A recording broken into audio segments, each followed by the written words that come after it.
On 16th August 1890, a group of men played cricket outside Fort Victoria in what would become southern Rhodesia.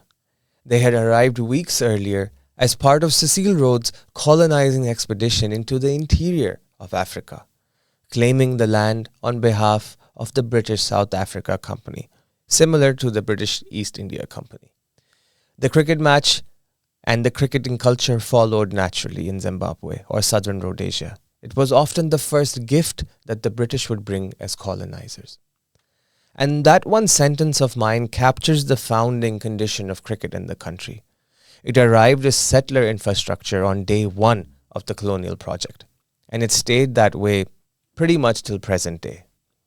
But what makes Zimbabwe a genuinely unusual case in the history of the game is that when we covered the West Indies, we were telling a story about a colonized people taking the colonizer's sport and turning it into a vehicle of liberation.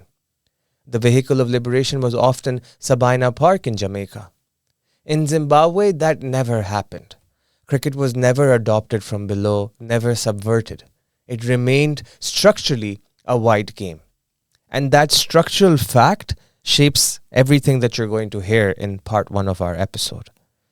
And the story is not simply black and white, literally or figuratively. There is a third community in this history, and they matter.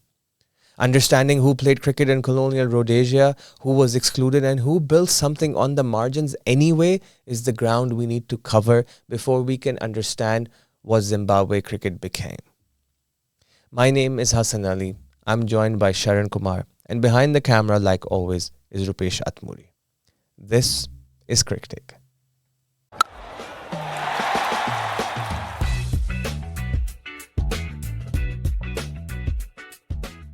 Welcome to our throwback segment. In this segment, we will be specifically looking at all the things that occurred since the time I mentioned from the 1890s.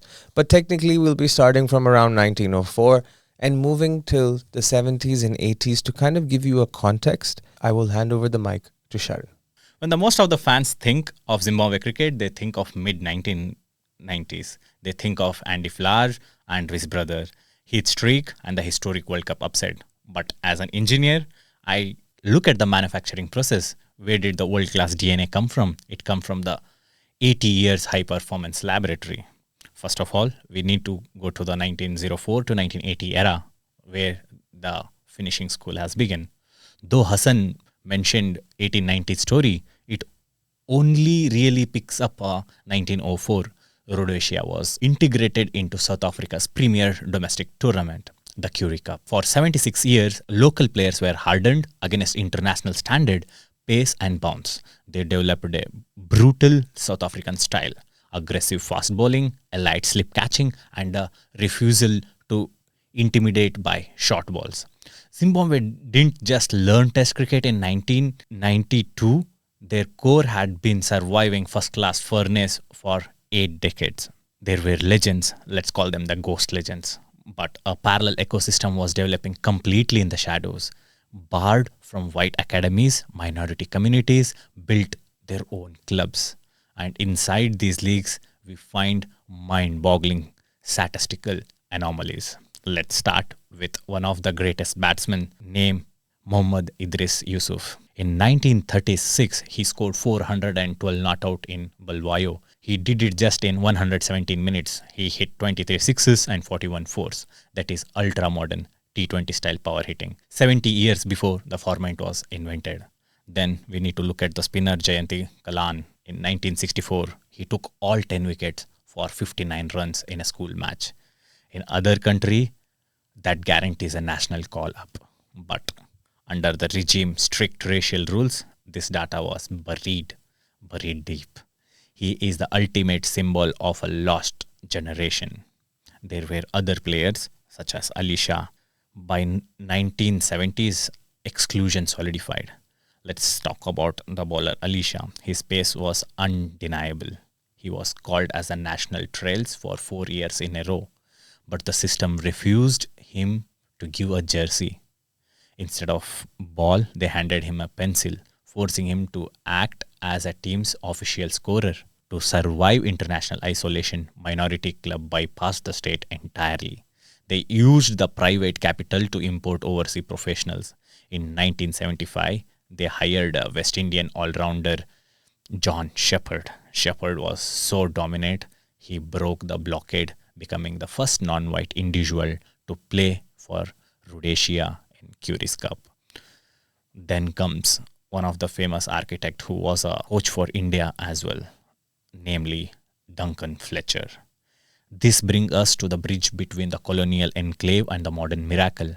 Duncan Fletcher was a combat veteran, a staff sergeant in Rhodesian Light Infantry.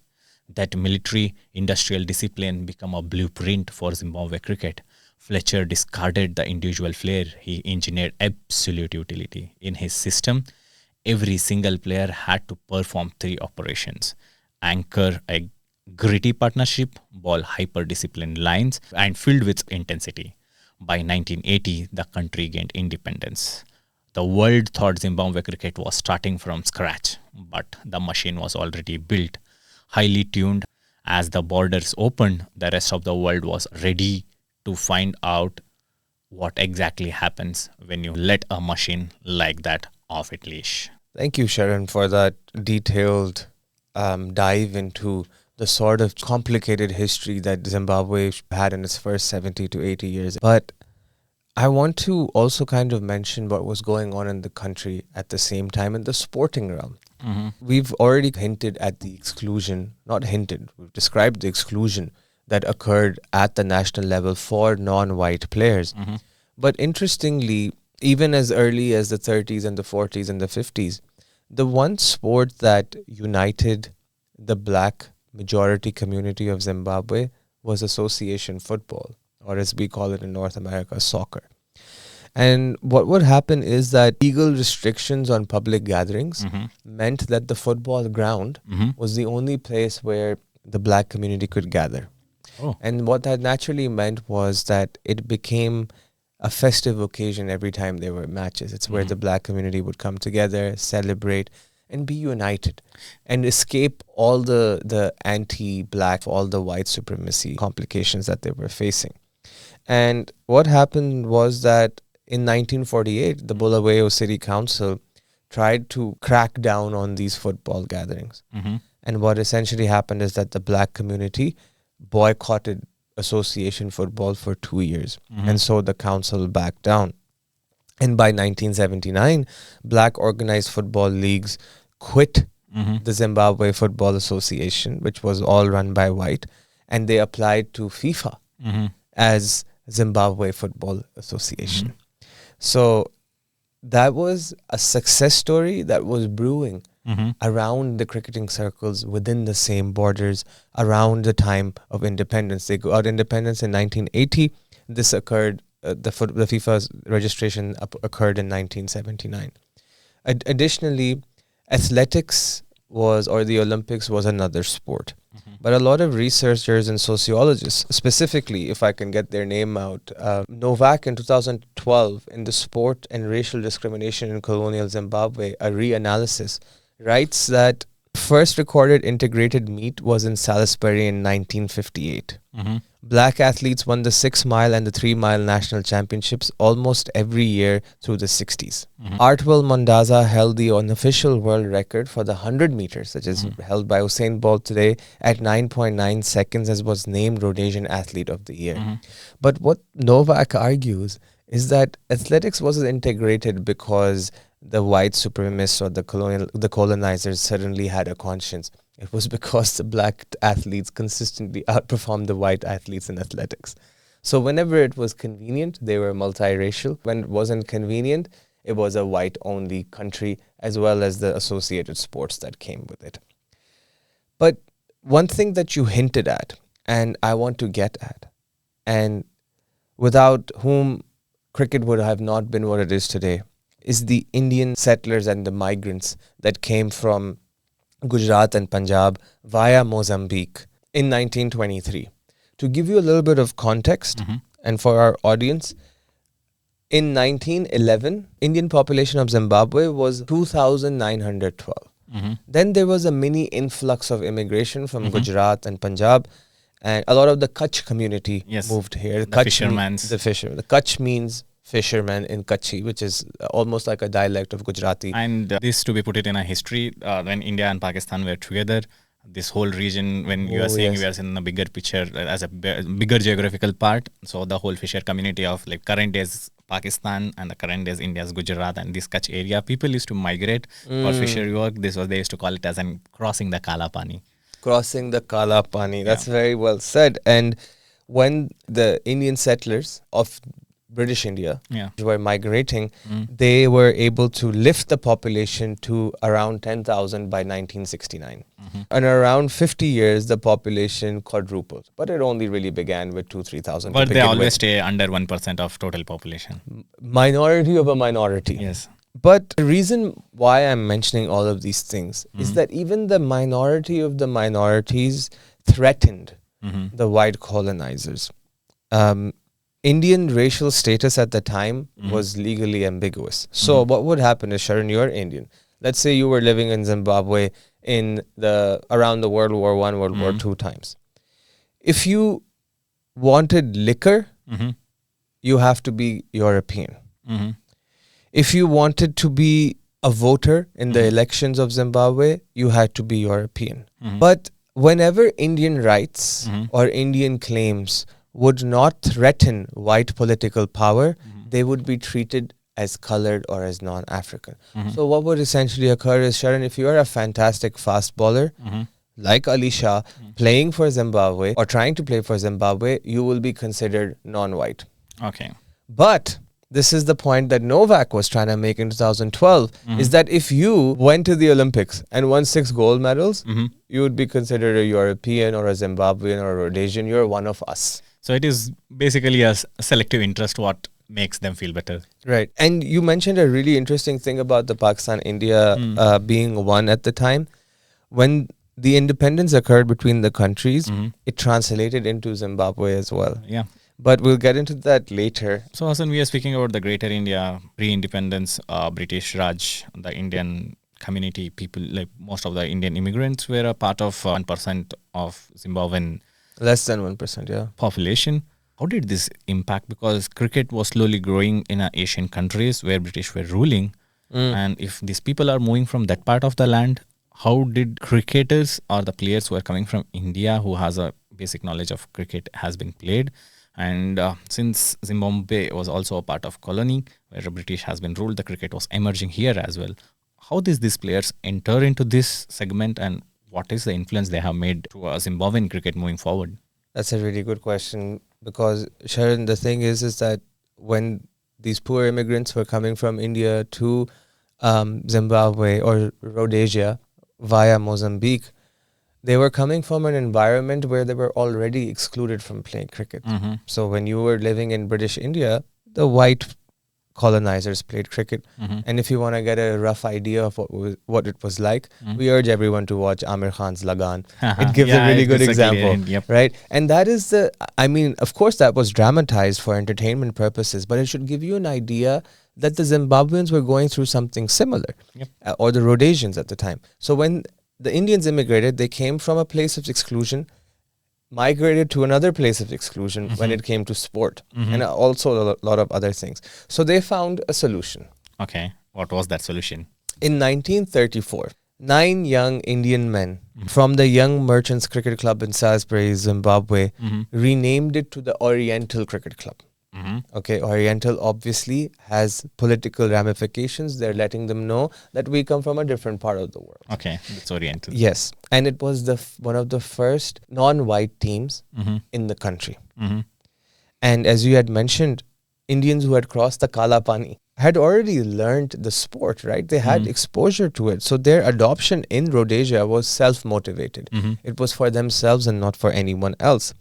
And the key political distinction, wherever the British went or wherever the colonizers went, they had their manifesto of rules and regulations. When they went to South Africa or when they went to British India, they did not exclude the local population from playing cricket. Were they sidelined? Yes. But was it institutionalized? No. However, in southern Rhodesia or Rhodesia, present-day Zimbabwe, black Zimbabweans are excluded exclusively. Excluded exclusively. They're the only ones in the constitution of Zimbabwe at the time. What do I mean by that? It means that as per the constitution of Rhodesia at the time, black Zimbabweans were not allowed to play cricket. Really? Doesn't matter if you take 10 wickets for 0 runs and ball 10 maidens in an ODI game. If you are a black Zimbabwean, you cannot play for Rhodesia.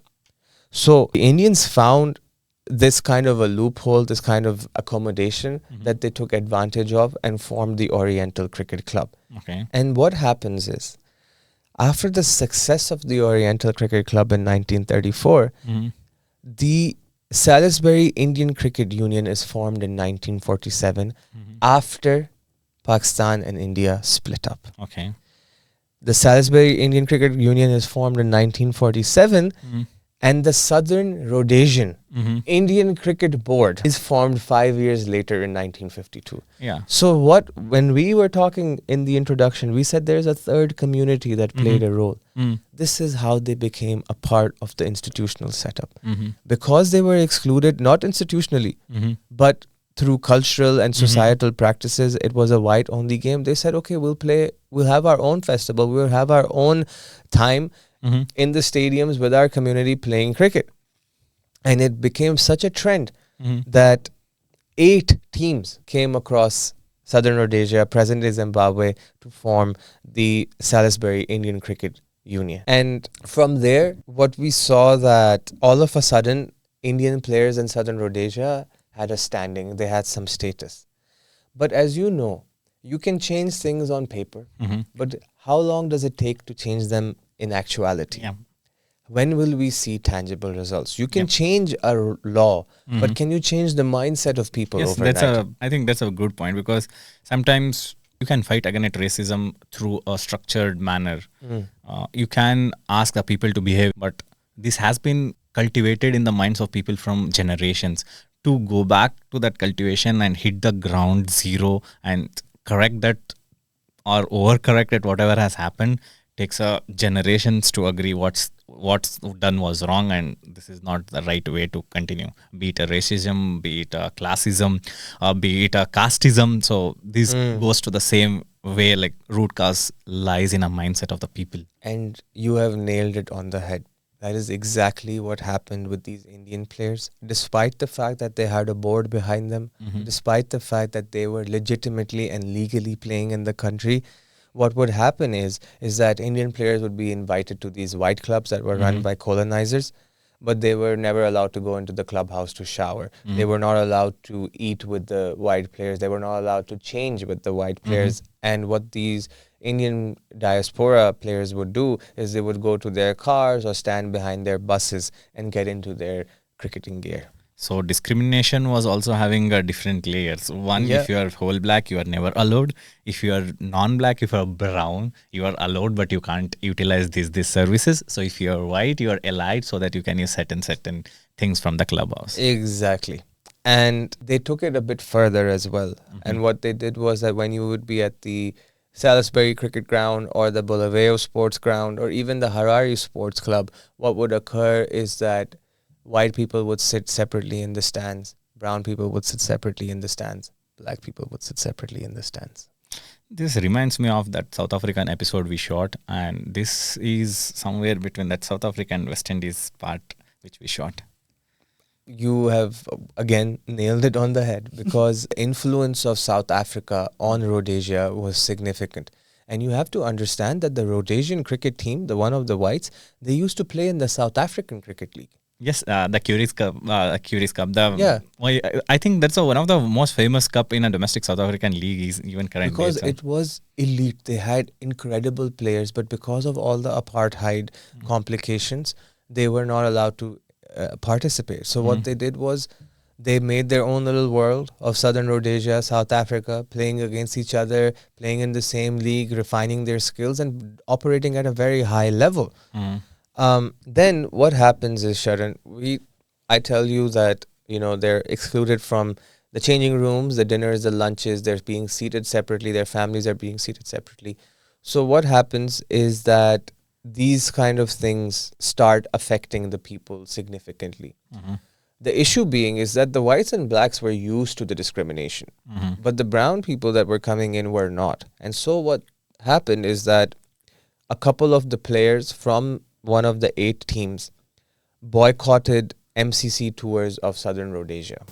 And it was essentially to protest that what you're doing is incorrect and these segregated seatings should not happen. And what happens once again? See, you have to, and I'm consistently repeating this for the sake of the audience, is that we have to see how the Indians were showing their resilience. So we saw they were being excluded. They opened their own cricket club.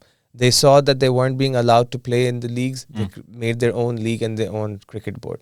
They saw that, okay, we're struggling to have the acceptance, the changing room stories, the stadium seating, the treatment of the players in general. It's all like you're cornering the Indian diaspora nonstop. So then, since creation of the league in 1952 within Southern Rhodesia, 2 years later, the Ramabhai Trophy is established. Okay. The Ramabhai Trophy that is established is an inter-regional Indian cricket tournament.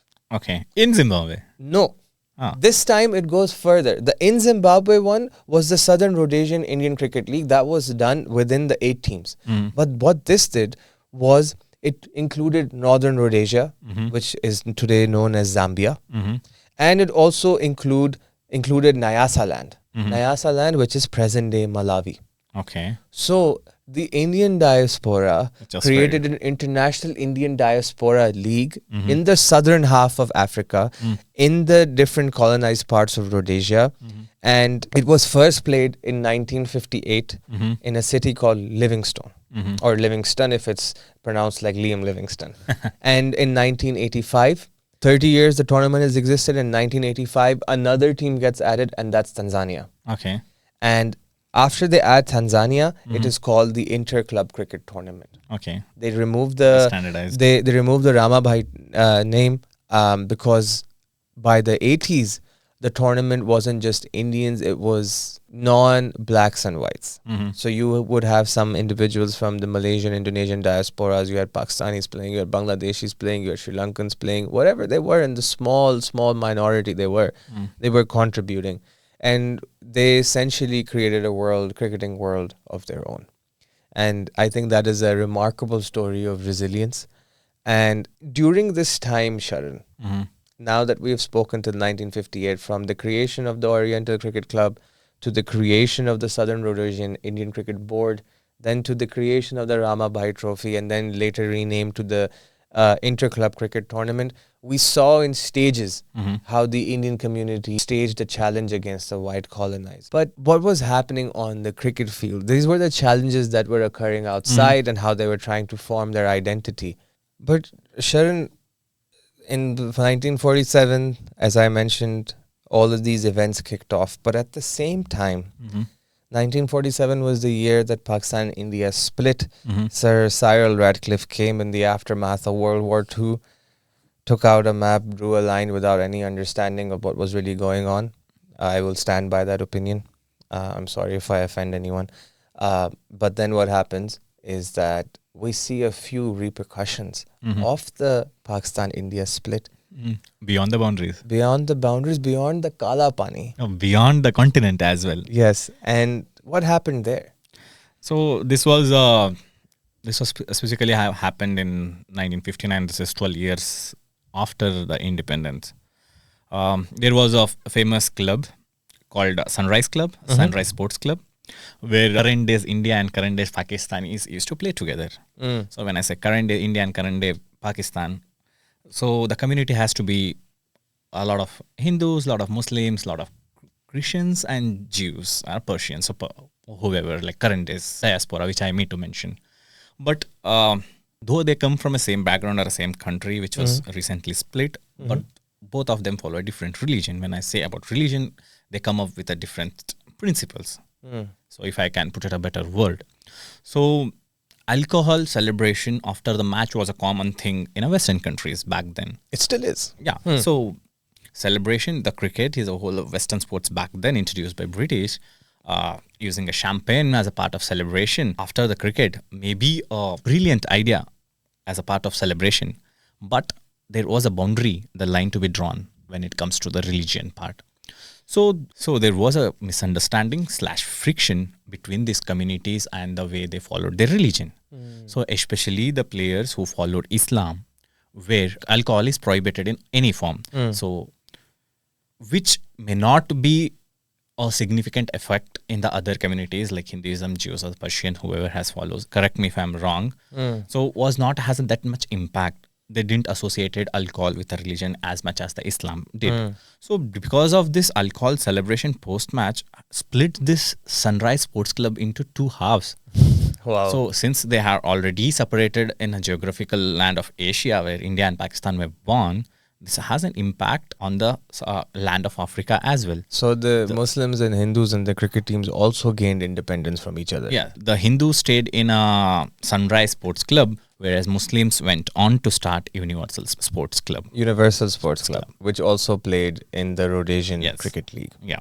Wow, that must have been quite competitive because you've gone from being teammates and now on religious grounds you are opponents. But it's interesting to see because even in present day, we've seen that when the English team would celebrate, they would wait for Adil Rashid or Moeen Ali to leave before they pop the champagne bottles. In Australia, if I'm not mistaken, Usman Khawaja. Yeah, but what they did was that once or twice they did it with Uzi, but they had non-alcoholic champagne bottles, so just for the fizz and the celebration.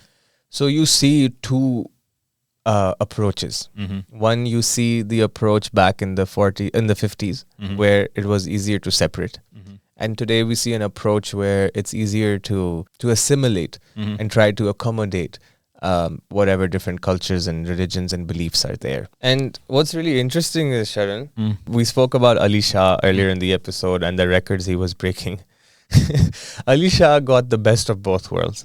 He would play for the team, whether the Hindu team or the Muslim team, depending on which team was in the higher division. I shouldn't be saying that. So he chose cricket over his religion? Yeah. And other principles? Yes, but it's his profession. Right? And think about it, Sharan, like he had the best of both worlds. So in like the 2015, 16, 17, 18, he's playing for Mumbai Indians or CSK. And 2023, 24, 25, he's like, I'm going to play for RCB. He just based on who's qualifying. Yes. So that's essentially what he was doing. But he was so good that neither of the teams had an issue, which goes to, again, exhibit that the splitting into two halves on religious grounds was avoidable. Because if you can accommodate Ali Shah because you need him, why can't you guys figure out a solution on? But this is a hypocrisy and a double standard we've seen across history multiple times. So Hassan, now we spoke about how division of a country, India and Pakistan, impacted, or the religious principles impacted on the splitting of these clubs. So going back to that era, in 1965, there was one more incident which was very significant in shaping the history of Zimbabwean cricket. So if I need to give a spike to you, so what was UDI? So one clarification, Oriental Sports Club split in 59 and it was officially refounded and established as a Hindu-only club in 1965. But in 1965, Ian Smith, who led a white minority government in opposition to the British colonizers, declared the Unilateral Declaration of Independence. So what was the Unilateral Declaration of Independence? What it was is that Britain was in the process of decolonizing across Africa, across the world, in the aftermath of World War II.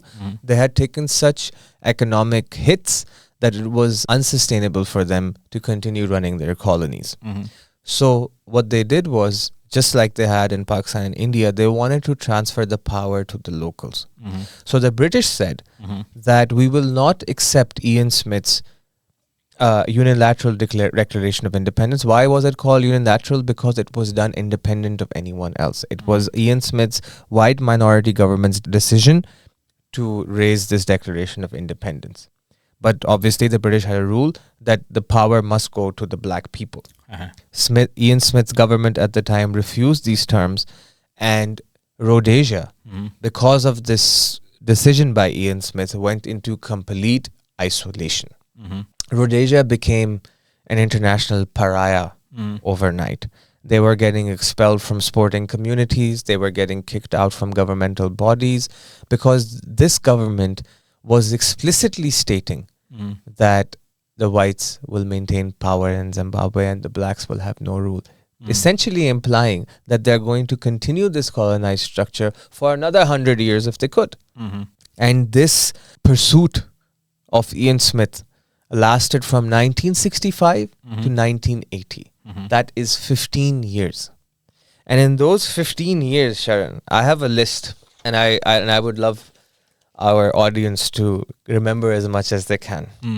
So he does this in 1965, raises the unilateral, and it starts gaining a little bit of traction amongst the white communities, and the world community starts noticing. We have to remember the 60s and 70s were not like today, where one tweet can spread the news around the world. It used to take time. But in 1970, Sir Garfield Sobers of West Indies came to play in a Rhodesian cricket competition in front of an all-white crowd. And that is where people started taking notice. Why? Because one, Sir Garfield Sobers was getting criticized. But secondly, why was a black West Indian who knows how tough it can get under the white people? We spoke about Gary Sobers in our episodes. He decides to go and play in an all-white tournament. And that means that the world slowly starts taking attention that an international cricketing icon is going and playing in an all-white tournament in racist Rhodesia. Same year, FIFA suspends Rhodesia from international competitions. Only Zimbabwe remains. Zimbabwe, if you guys can recall, is playing as a football team of all blacks, but they also have Rhodesia, which is an all-white football team. So the white team of Rhodesia gets suspended from FIFA. 1972, International Olympic Committee, Munich Olympics, kicks Rhodesia out because African states threatened boycott. 1973, FINA, which is the Olympic Association for Swimming, kicks out all Rhodesian athletes over lack of equal access for black Africans. In 1974, the International Olympic Committee run another investigation, and they find complete contradictions. This is from their report, which means that there is no multiracial competition and that there is extreme racial discrimination. In 1975, Rhodesia is expelled from the Olympic movement for good. In 1976, Canada refuses visas for the Rhodesian team at the Winter Olympics in Montreal. And so what the Unilateral Declaration of Independence does is that it pushed Rhodesia into the South African orbit, where you're just playing with whites. That was South Africa was doing. That's exactly what Rhodesia was doing. And because they were right next to each other, they shared a united a vision of how they want to run things. Ian Smith, who did not have the support of the British, did not have the support of the local population, had the support of the South Africans, which is why he was able to continue his bogus policies and his racist policies for 15 years. But what did it do? It completely pushed them into isolation, and they became, as I said, an international pariah. In this time, we also saw Kish Gokul, an Indian player selected for the Nuffield team to play in South Africa in the 1970s. Okay, on behalf of one of Rhodesia, finally selected a colored player to tour with them to the 1970s for the first time.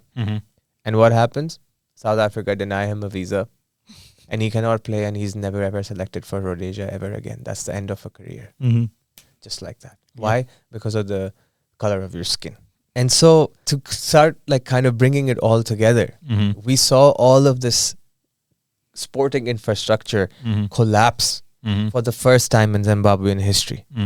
You can blame the colonizers for doing whatever they did, but they created sporting infrastructure during that time. But Ian Smith and the whole political turmoil from 1965 to 1980 meant that they were completely isolated. The only exception that occurred in those 15 years was that for domestic fixtures or matches against visiting overseas sides. So let's say Australia will come to tour Rhodesia, and they would want to play a few warm-up matches. In those warm-up matches, where those South African / Rhodesian rules did not apply, colored players would be selected. So they would be allowed to play there. And they used to do these as evidence of multiracialism to show that we're inclusive, that we're welcoming. And the ploy was very clever, Sharon, and I want the audience to pay attention to this. What was happening is that you have the divide, right? We've made that very clear.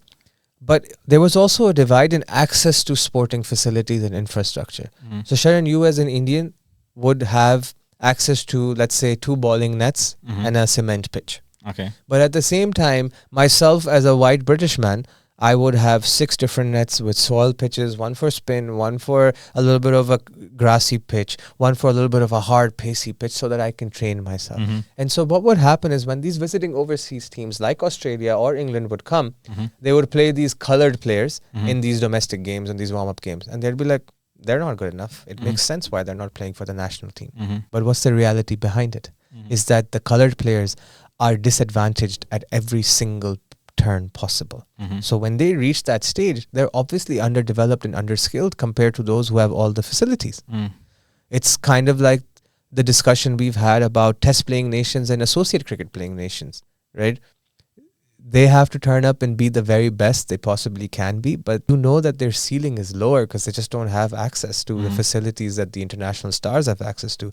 And this was a very clever ploy the Rhodesian government would employ. Put the Desis, the Browns, the Blacks in front of the white teams that come to tour, show them how crap they are, and then say this is why they don't make it to the Rhodesian team. It's not because we're racist. And we know that in the constitution, the black people or black players were excluded, but they would still claim that we're not racist. So that kind of like brings us to an end of 1980. The local clubs continued, the Indian South Asian diaspora continued to play cricket. And at the same time, the Currie Cup also continued in South Africa. Things didn't change. And I think in 1980, and given the policies of Ian Smith, the things that were happening in the sporting world, the things that were happening in the cricketing world, it all has to, something had to give. It all had to come to a standstill or a point of intersection where the next direction or the identity of the nation would have to be consolidated and developed. And that is when in the Lancaster House Agreement in April of 1980, Zimbabwe became independent. How did they gain independence? The ZANU, the Zimbabwe African National Union Party, led by President Mugabe. At that time, he became prime minister in 1980 in what was a landslide victory. Kanaan Banana was made the president of the country. And Mugabe only became the executive or the dictator in charge in 1987. And he ruled until 2017, where there was a military coup against him, and his reign lasted 30 years. And in Mugabe's post-election speech in 1980, he said, I urge you, whether you are black or white, to join me in a new pledge to forget our grim past. Forgive others and forget. Join hands in a new amity, and together as Zimbabweans, trample upon racialism, tribalism, and regionalism. In part 2 of our video on the Zimbabwe special, we'll prove to you why all of President Mugabe's words were false and dishonest. The Lancaster House Agreement reserved limited parliamentary seats for whites for 7 years. And all of the parties and all the movements, including the Rhodesian movements, all joined hands and sat in front of a united Zimbabwe behind a black president for the first time in Zimbabwe's history. And a year after this occurs, Zimbabwe becomes an ICC, an International Cricket Associate member on 21st of July, 1981. The international exclusion ends and Zimbabwean sports bodies reaffiliate with the IOC, with FIFA, with FINA, with ICC. And at the same time, in 1980 and 1981, Zimbabwe's all-white team, hockey team, wins gold in 1980's Moscow Olympics. President Mugabe welcomed them back as national heroes. And this template we saw repeat in 2004 and 2008 with Kirsty Coventry as well, who we'll speak about in another episode, in our second part of the episode. But what it did was it gave a glimpse to the world. Damn, Zimbabweans are now accepting whites as their heroes, but they will also accept blacks as heroes. And so everyone was like, Zimbabwe is back. Let's accept them. Let's incorporate them. And let's hope for the best.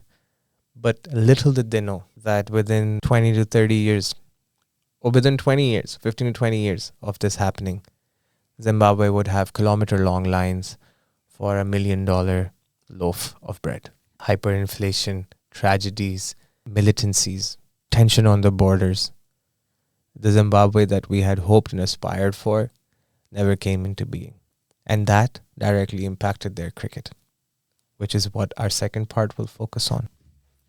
My name is Hassan Ali. I was joined by Sharon Kumar, and behind the camera, like always, is Rupesh Atmuri.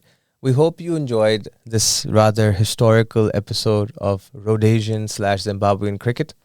We hope to speak to you some other time, some other day, and please stay tuned for part 2 of our Zimbabwe special. Take care and bye-bye.